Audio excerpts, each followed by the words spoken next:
know why my chatters, my chatty chat auction. No, that we could take that one down.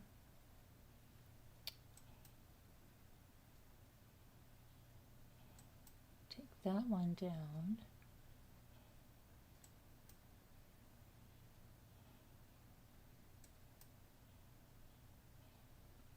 I'm trying to find you guys. Okay, no, that's auction. Something is so messed up with my YouTube. All right, here's the Manhunt. And it sucks because I got to go to the other one to hear it.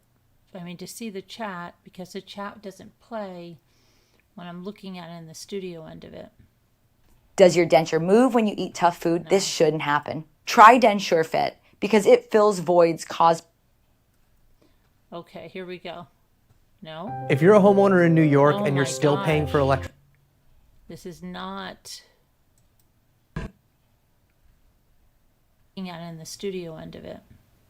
Does your denture move when you eat? Shush up. Okay, here we go. Now I've got to go to live chat. Live chat. Hello, Gail. Hi, Victoria. Hi, Bucky Ann. Hello, Denise. Hello, White Angel. Hello, Tree Dog. Hi, everybody. Does everybody... I won't make you watch. I won't make you watch the birthday video again. But let's play a trivia game. Who is the cake from? Oh my gosh. Who was the cake from?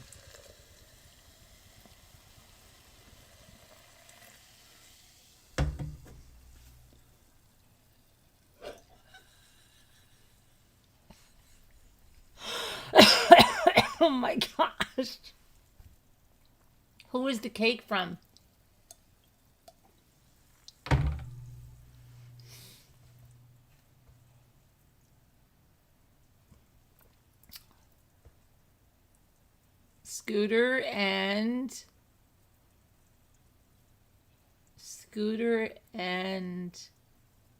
Scooter, you're here. Yeah, the Ramblers, Bucky says. And Boom Pow says Scooter and. Happy birthday to you. Okay, so let's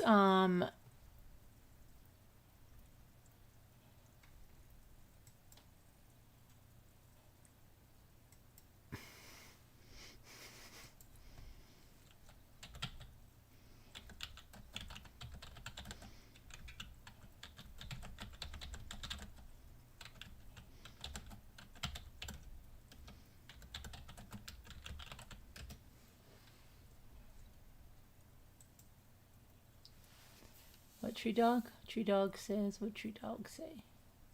Tree Dog says, now you're 29 in one day. Yeah.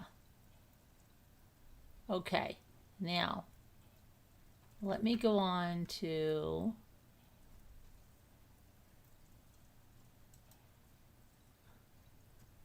I can't even get to the...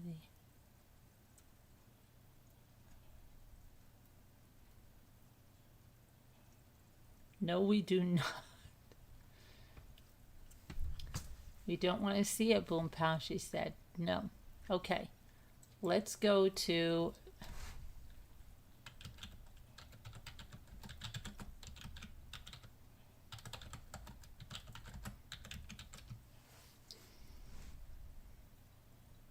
So Travis Decker, they're searching for him. It's continuing. They say he killed his 3 young daughters. He was last seen with his 3 daughters before they were found dead. And ridiculous that the parents do this to get back at another parent. They kill their own children. It's bizarre, right? So, 3 little girls. And they were last seen on Friday May 30th, after they left their Washington home for a planned visit with their father, Travis. The next day, the Wenatchee Police Department released an endangered missing persons alert and said that the girls were believed to be missing and unable to return home on their own, explaining that they had headed out with their dad around 5 p.m.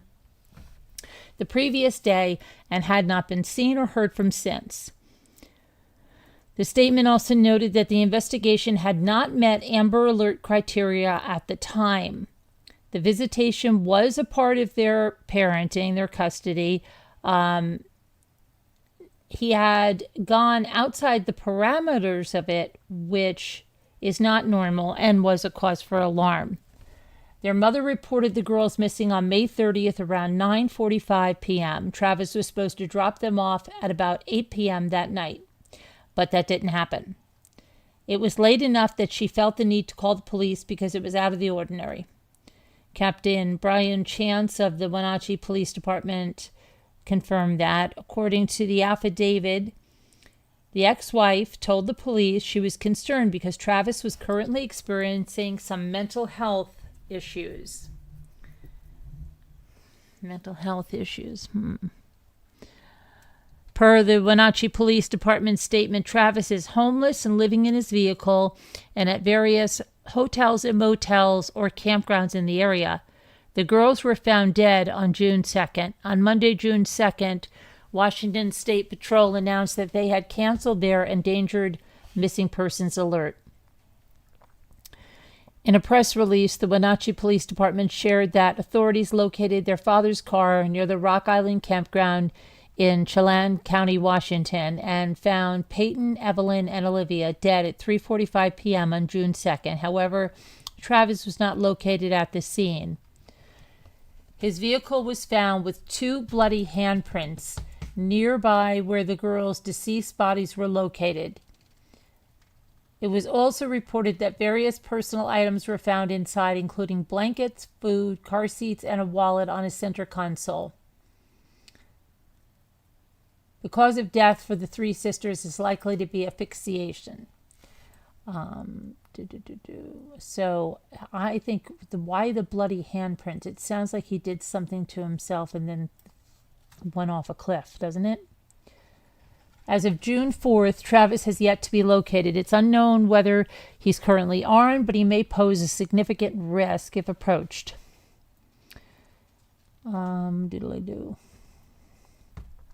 There a $20,000 reward for any information leading to his arrest. He is facing 3 counts of first-degree murder and 1 count of kidnapping. So sad. Let's see. The bloody handprints. That's the thing that's so weird, right? Let's see what it says.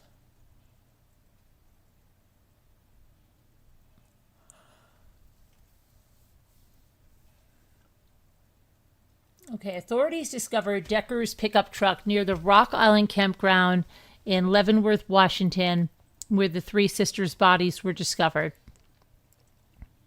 Investigators found 2 bloody handprints on Decker's truck, while inside there were items like blanket, food, and car seats for the girls. Court documents obtained say that Decker's cell phone activity showed that he drove to and left the same campground a day prior to the kidnapping.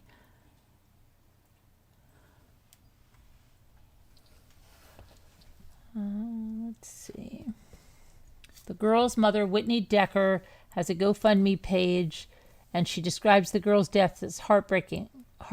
We are heartbroken to share that the girls have since passed. The pain of the loss is immeasurable. Organizer and friend Amy Edwards wrote, I've known Whitney for years. We're both dance moms and theater friends, and I've had the privilege of teaching Whitney's girls. The GoFundMe has raised nearly $400,000 in recent days. Edwards said the funds raised will go directly to Whitney to help cover final expenses and support time off from work and give her space to heal without financial pressure. Thank you for keeping Whitney and her girls in your hearts, the family friend added.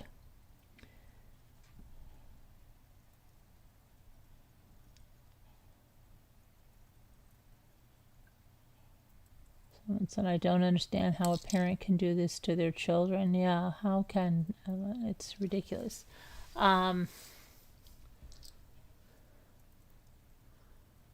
Okay, and I don't think he's longer alive.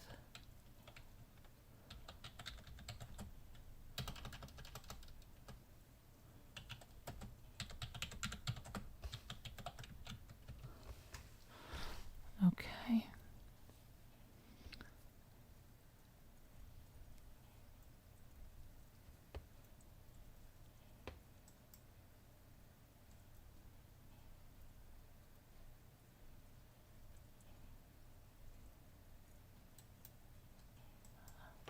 Okay, let's put this over here.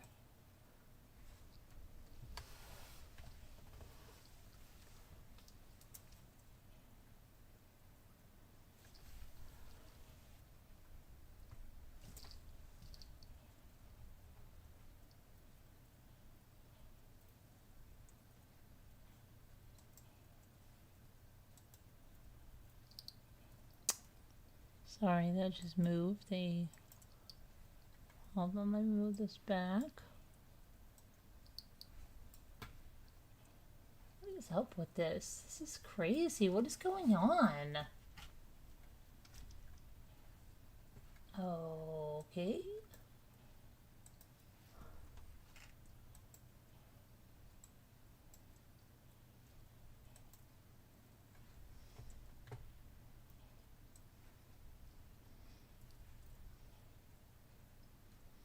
There we go.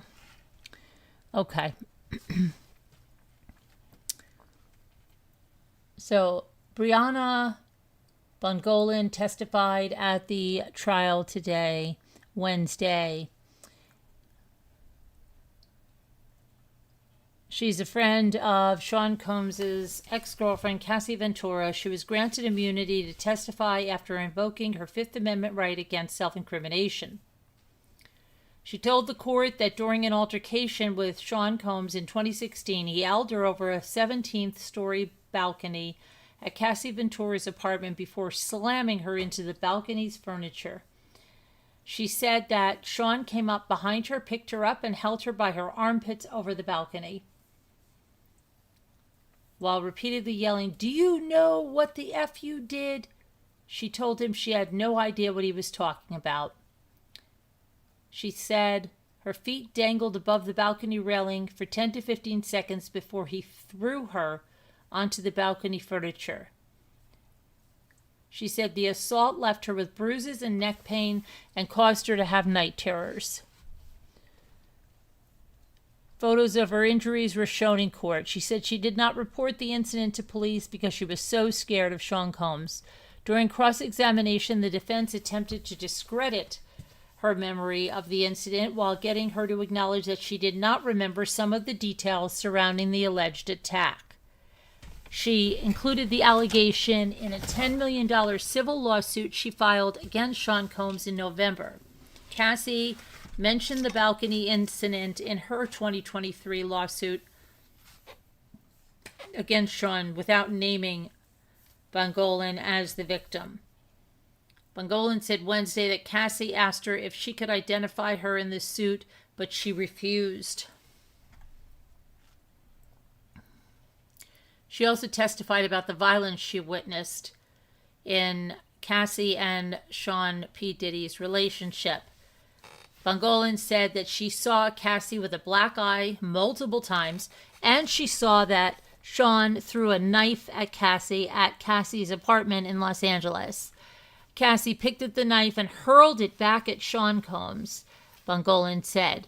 Both of their throws missed each other. She said she did not report the incident to police because she feared Sean Combs. She also said that Combs once threatened her while she and Cassie were at the beach. He came up real close to my face and said something along the lines of, "I'm the devil and I could kill you."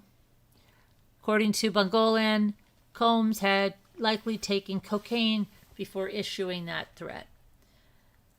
During her direct testimony, Bongolan acknowledged she and Cassie Ventura often took drugs, including marijuana, ecstasy, cocaine, ketamine, an admission that was seized upon by the defense. Under cross-examination, she said they spent most of their time together getting high. Yeah, we had a problem, she testified. Frank Piazza, a forensic video expert, was the first witness that was called by the prosecutors to testify on Wednesday. Piazza told the court that surveillance video of Sean Combs assaulting his then-girlfriend Cassie inside the Intercontinental in Los Angeles on March 5th, 2016, was not, manually altered. He said that there were no anomalies in the footage which showed Sean kicking and dragging Cassie Ventura in an elevator bank inside the hotel. Cassie said the attack took place when she tried to leave a freak-off. Prosecutors also showed the jury a longer compilation of footage from the hotel around the time of the attack. The video is a key piece of evidence in the government's case, as it seems to prove that Ventura was forced by Combs to have with male escorts as part of freak-offs held at various hotels, and prosecutors used the forensics video expert to authenticate it while refuting claims by the defense that the footage, which was aired by CNN in 2024, had been doctored. While Piazza was on the witness stand, the prosecution filed into evidence 10 videos involving Ventura that were recovered from a laptop she turned over to the government. Piazza testified that he enhanced the footage on most of them and the audio on one of them.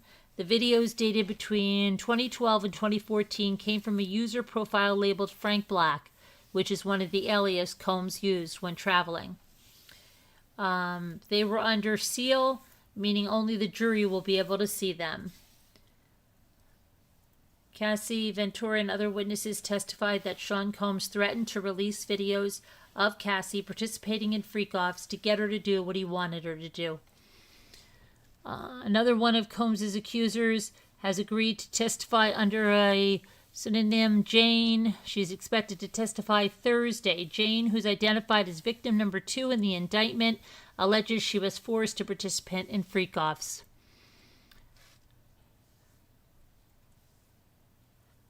Prosecutor Maureen Comey said the direct examination of Jane will take at least 2 days, followed by cross-examination expected to be of a similar length. Okay, and that's that for Combs. Now let's see. Karen Reed.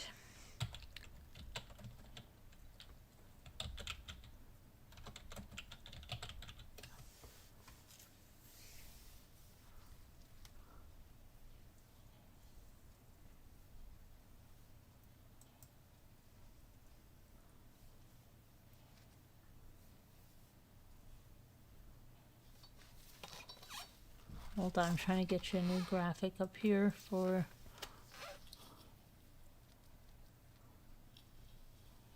Okay, here's the snowplow guy.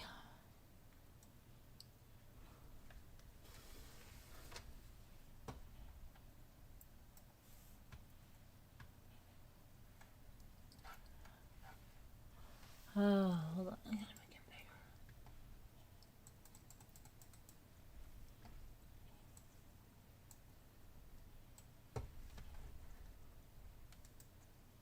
There we go. Okay, Brian Loran of Canton, he was a snowplow driver who testified in the first trial, had taken the stand to start the day today. He is testifying about Canton schools and how he knows the Albert family from his school years and because he worked delivering pizzas for Chris Albert in his 20s. His brother is also a select board member in Canton, as is Chris Albert. He testified that he was working as a snowplow driver for the Canton Department of Public Works in the early morning hours of January 29th when John O'Keefe was found in the snow at 34 Fairview Road. He said that he was familiar with the address because he used to regularly deliver pizzas to Brian Albert's home, usually on Sundays. He testified that as he started his snow plowing shift, 2:15 a.m. that day, and testified what he can see from the truck and how bright the headlights are. As far as my eyes would let me see, he said, when asked how far he could see from his truck, and he described his plowing technique. He talked about his plow route, including Cedar Crest Road on the morning of January 29th. He said the first time he drove by Fairview as he plowed Cedar Crest Road and then returned to the intersection of Cedar Crest and Fairview, taking a right onto Fairview. He said he was very, very familiar with 34 Fairview. He had grown up in the area and he had delivered pizzas to that specific address. When he entered Fairview Road for the first time around 2:40 to 2:45, he said 34 Fairview was on his right. He said he knew that Brian Albert, a police officer and first responder, lived in the home.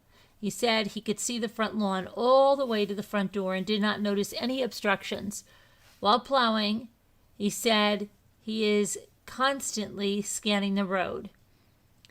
He testified that he was working as a snowplow driver for the Canton Department of Public Works again on that morning. Brennan asked about a police dash cam footage from outside 34 Fairview. So I'm going to put that up here. Hang on. That would be this one.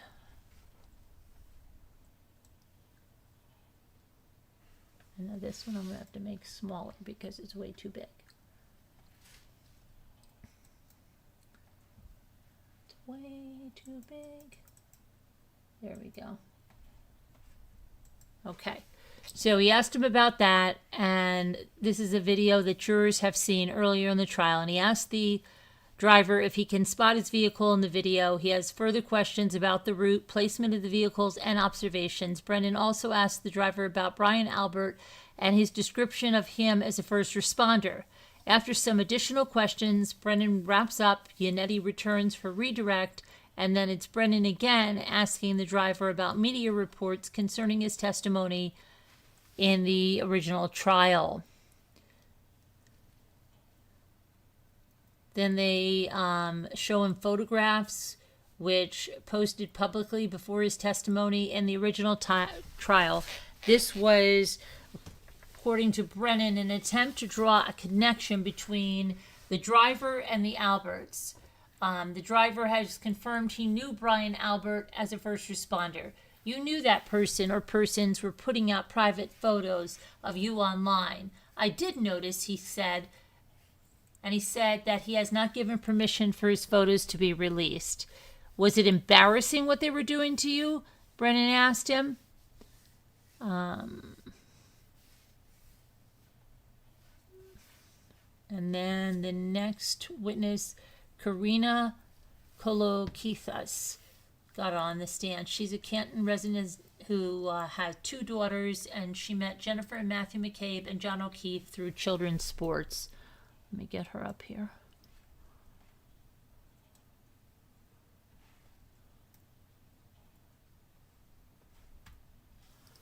Okay, that's Karina.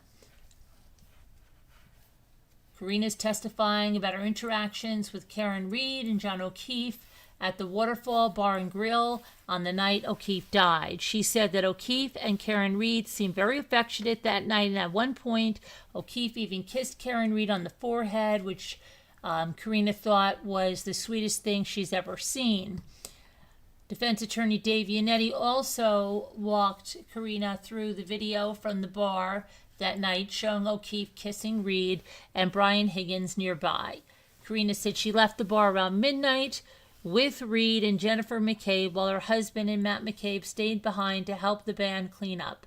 She said Chris Albert, Brian Albert, and Higgins also remained at the bar.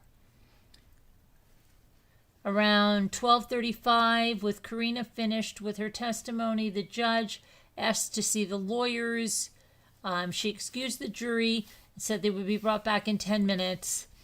Then the court adjourned for the day at 12:50 p.m. with the judge saying not only are they on schedule, but they're also ahead of schedule.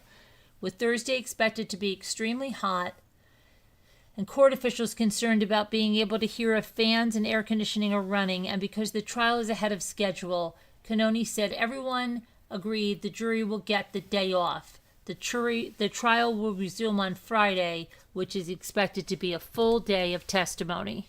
So it's going to be too hot. Are you kidding me? Oh my gosh.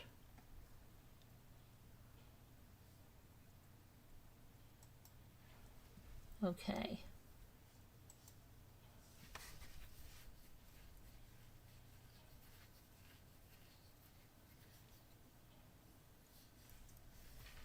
All right, so now,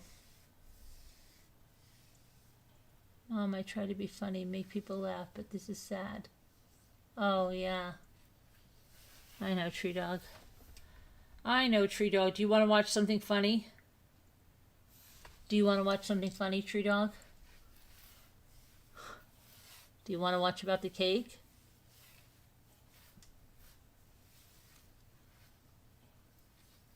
Do you want to watch the cake again? Will that make you laugh?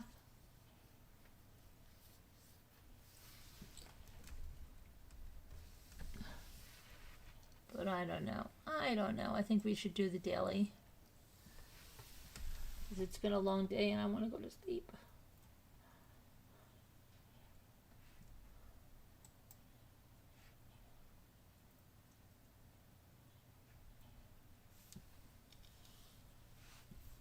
Hi, Murder of Crows. Thank you, Murder of Crows. Murder of Crows, did you see the birthday cake thing? Did you see it, Murder of Crows? You got to watch the other video. Do you want me to play it, Murder of Crows? Let me know. Should I play it, Murder of Crows? Let me know.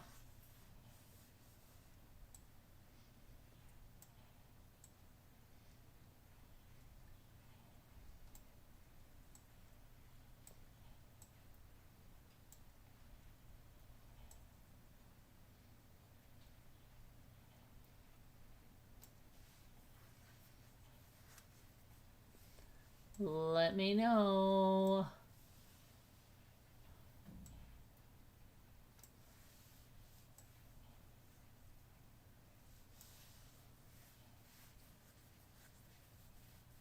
You didn't see it. Oh my gosh, we have to play it. We have to play it. I'm sorry, guys. We got to do it. We got to do it. We got to do it. Do it. Hold on, Matt. Do it. Do it. You gotta play it. Hold on.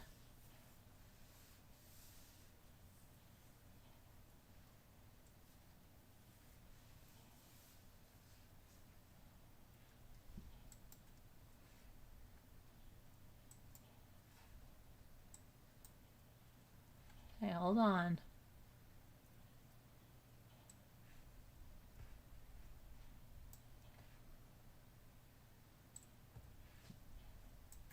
Hold on a minute. Oh my gosh. I'm pulling it over here. There we go. Oh, it is acting not nice.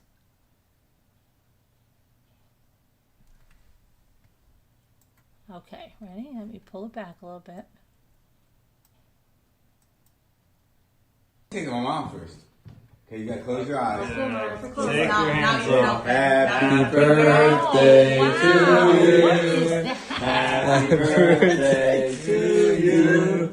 Happy birthday, dear mom. Happy birthday to you. Where did you get this? That's from Scooter and Sandy. Scooter and Sandy. That's awesome what they do. Yeah, they came up with the idea. Kept that a surprise. Cannolis, Italian native. Ticklish. Oh, yeah, That's get a him. lot of smoke. Yay. Hey. The wrong side. Wow. That is awesome. Take my mom first. Okay, you gotta close your eyes. Take your hands up. Happy birthday to you. Happy birthday to you. Where did you Happy get birthday, dear mom. Happy birthday to you. Where did you get this? That's from Scooter and Sandy. Scooter and Sandy. That's awesome what they Yeah, they came up with the Crazy. idea. Kept that a surprise. Cannolis, Italian Yay. native. Ticklish. Oh, That's yeah, a get lot him. of smoke. Now, Murder of Crows, you have to answer the question. Who is the cake from? Who's the cake from? Don't anybody help Murder of Crows. Let Murder of Crows answer the question. Murder of Crows, who is the cake from?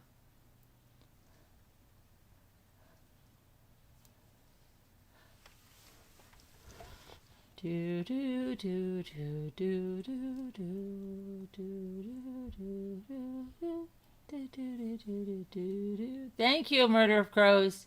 Thank you very much. Okay, back to work, cookies.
What was that all about? Oh, well, okay. That's the message that I got, right? That was the message. They said it's from Sandy and Scooter, and then I got in trouble when I came over here. Even though Sandy sent me the video to play, then I was told it wasn't from Sandy and Scooter. I ask you, how can I get in trouble for that, Murder of Crows? Tell me how. They have to take it up with the messenger, don't they? Plus, Sandy had the video before I even saw it. It should have came with a disclaimer.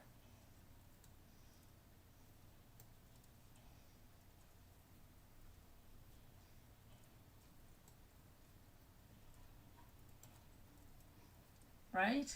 Right. That's what I think.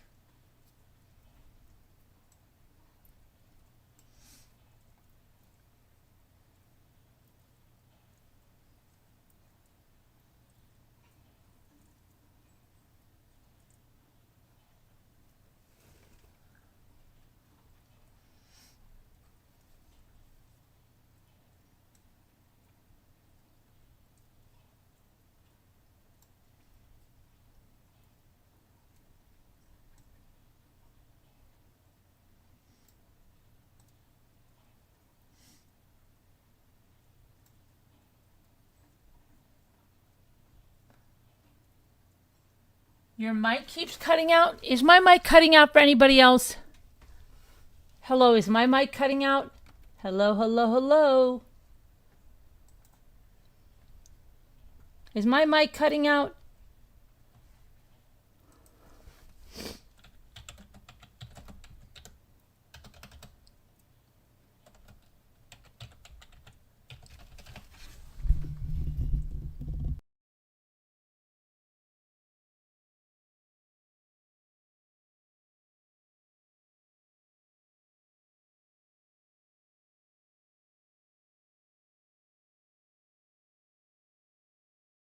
Hear me now? Can you hear me now? How about now? Can you hear me now? Can you hear me now? Hello? Can you hear me now? Hi.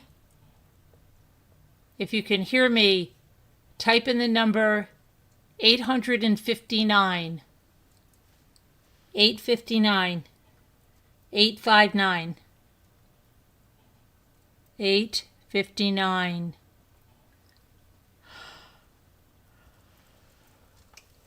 All right, so did you get the thing? Murder of crows, it wasn't my fault, right? They have to take it up with the messenger. That's what I say. They have to take it up with the messenger. It's not my fault. Thank you.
Anyway, I think I'm going to go to bed, you guys.